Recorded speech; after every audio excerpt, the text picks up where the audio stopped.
Good morning, beta. Today we'll discuss about nutrition in human beings.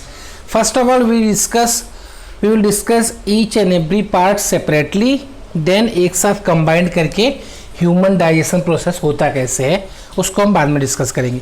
पहले हम each and every part जो भी involve है इस डाइजेशन प्रोसेस में उसकी बात करते हैं. Okay, first of all steps of nutrition in any organism like amoeba or human being and other animals as well. There are 5 steps involved in a nutrition process. First step, which is known as ingestion. Ingestion means to intake food.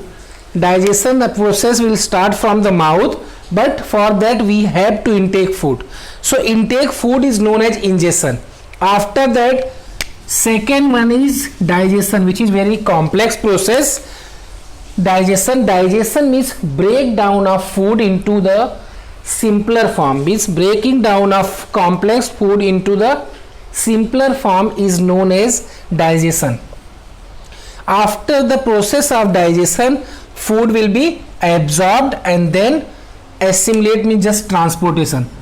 When food is digested, then it is absorbed by the intestinal wall, जो small intestine की wall है, where finger like structure villi is present, that will absorb the food, and after that it will be assimilated to the all part of the body of organism, and after that leftover unwanted wastage material will be thrown out from the body from the part of anus. So steps 5 है. First intake food, then convert into the simpler soluble form, then one of the part of the body will absorb that food and assimilate through the blood to the all parts of the body, and then undigested leftover food will be egested or excreted from the body. तो ये हमारे 5 steps हैं.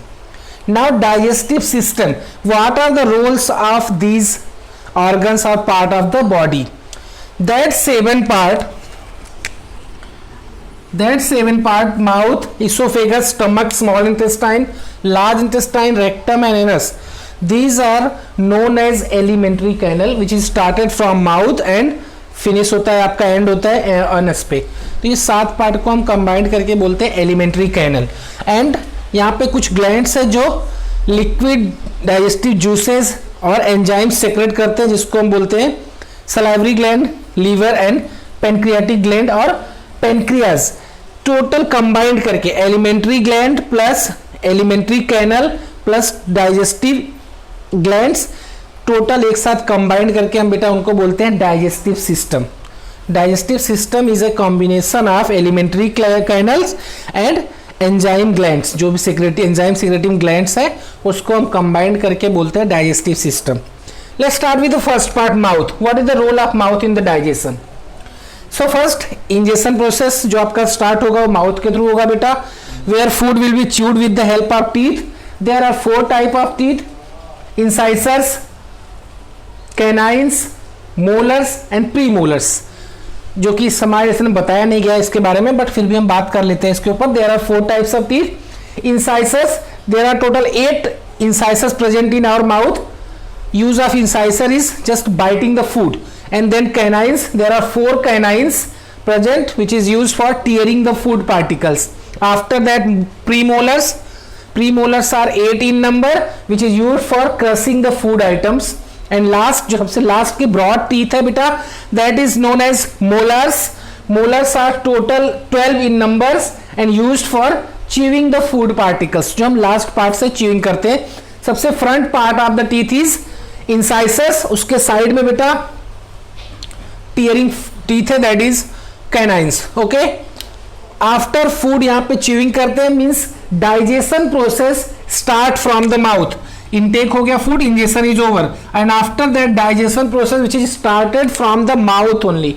ये नहीं कि जाके stomach में food digest होगा, माउथ से स्टार्ट हो जाएगा. एंड वहां पे one gland is present, that is known as salivary gland, which will secrete a salivary amylase, जो क्या करेगा, स्टार्च को सिंपल शुगर में कन्वर्ट करेगा बेटा.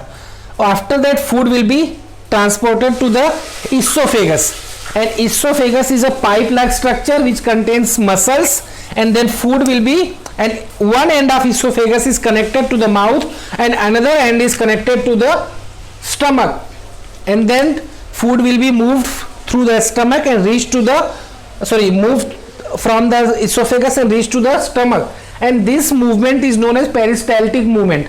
Peristaltic movement, यहाँ पे मसल्स प्रेजेंट है, without muscles movement can not take place, either external organ और इंटरनल ऑर्गन. हमको भी चलने के लिए मसल्स चाहिए बेटा, जो हमारे लेग में यानी हैंड में प्रेजेंट होती है.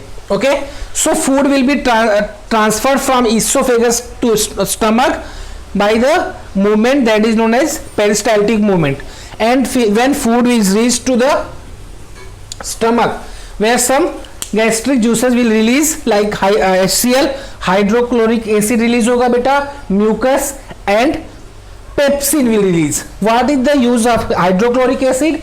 It will kill the bacteria present in the food particles, as well as it will makes the food acidic in medium, फूड को एसिडिक करेगा. अब why acidic, what is the requirement of to make food acidic?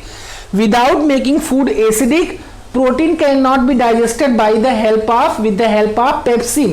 Pepsin is released in the stomach that will break down the proteins into simpler form, but without food converting into the acidic medium it cannot be break down. And mucus, one more thing is present in their mucus will protect the inner wall of the stomach, जिससे हमको stomach का जो internal wall है बेटा उसको harm ना पहुंचे HCl से, इसलिए उसको प्रोटेक्ट करेगा. Okay, so when the food is acidic, then pepsin is a enzyme which will work on a food particles, I mean, or you can say that proteins, and it will break to the proteins into the simpler form.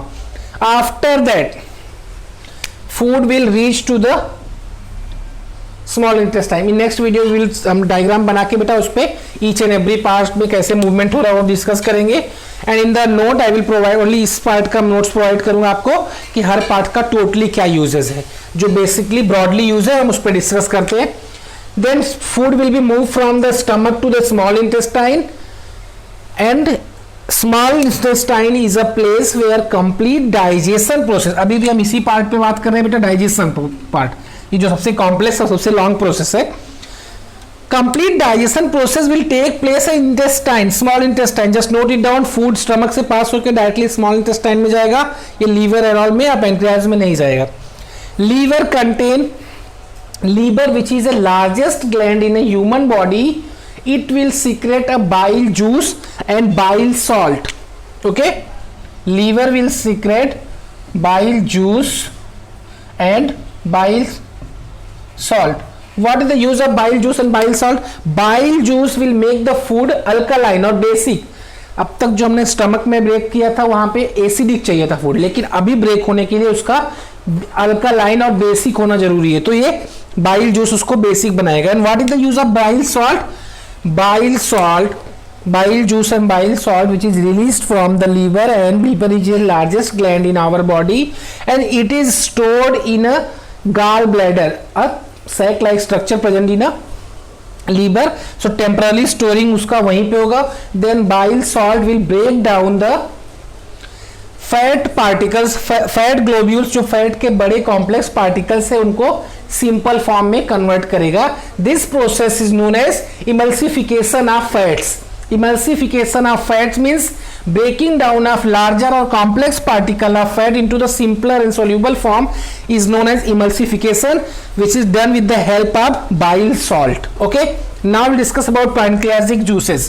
जो इसमें से juices release हो रहा है बेटा, 3 juices will release from the pancreatic, that is the pancreatic amylase, lipase and trypsin.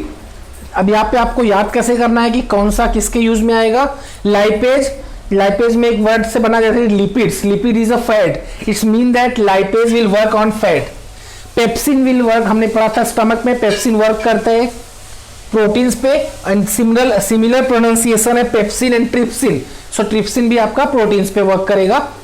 And amylase, हमने salivary amylase के बारे में डिस्कस किया था, यहाँ पे भी पैनक्रियाटिक अमाइलेज है, वो कार्बोहाइड्रेट्स पे वर्क करेगा. ओके बेटा, ये जूसेस पैनक्रियाज से निकल करके स्मॉल इंटेस्टाइन में जाएंगे, जहां पे अमाइलेज जो सिंपल स्टार्च है उसको सिंपल शुगर में कन्वर्ट करेगा. लाइपेज जो ऑलरेडी इमल्सिफाइड हो चुका है fats, with the help of bile salt उसको और सिंपलर फॉर्म में कन्वर्ट करेगा। देन ट्रिप्सिन जो प्रोटीन्स आपका डाइजेस्ट हुआ था स्टमक में सिंपलर फॉर्म में, उसको ब्रेक करके अमीनो एसिड एंड ग्लिसरॉल में कन्वर्ट करेगा। After that small intestine or intestinal juice will release from the small intestine. After that small intestine will release some intestinal juices and that juices will complete the digestion process. So वो work करके carbohydrate जो starch था हमारा उसको glucose में, fat को fatty acid में, proteins को एमिनो एसिड एंड ग्लिसरॉल में कन्वर्ट करके डाइजेशन प्रोसेस बेटा हमारा यहाँ कंप्लीट हो जाएगा। आफ्टर दैट इनर वॉल्स जो है जहाँ पे विली प्रेजेंट है उसको एब्जॉर्ब करेगा, वो हम बात करेंगे जब होल डाइजेशन प्रोसेस की डिस्कशन करेंगे। यहाँ पे हम पार्ट्स की बात कर रहे हैं। देन अनडाइजेस्टेड फूड जो लेफ्ट ओवर फूड है will be reach to the large intestine where large intestine will absorb the water present in undigested food and rest of undigested food or unwanted food will be transferred to the rectum where it is stored and जब pressure and all create होगा then opening, ये तीनों part को हम small intestine में ही count करते हैं, sorry large intestine में। लार्ज इंटेस्टाइन की ओपनिंग को ही एनएस बोलते हैं। then it is stored in a rectum and when pressure is created then it will thrown out through the opening of large intestine that is known as anus, then उसको हम बोलेंगे egestion. So digestion process will complete in a small intestine, then it is absorbed by the wall of the small intestine with the help of villi, then villi is connected to the blood vessels, then it will be assimilated to the all parts of the body and undigested food, unwanted food, leftover food will be thrown out through the anus which is stored earlier in rectum. Understood बेटा? ये पूरा हमारा digestion system है, digestion process है in details with the figure tomorrow we will discuss. Okay, thank you beta.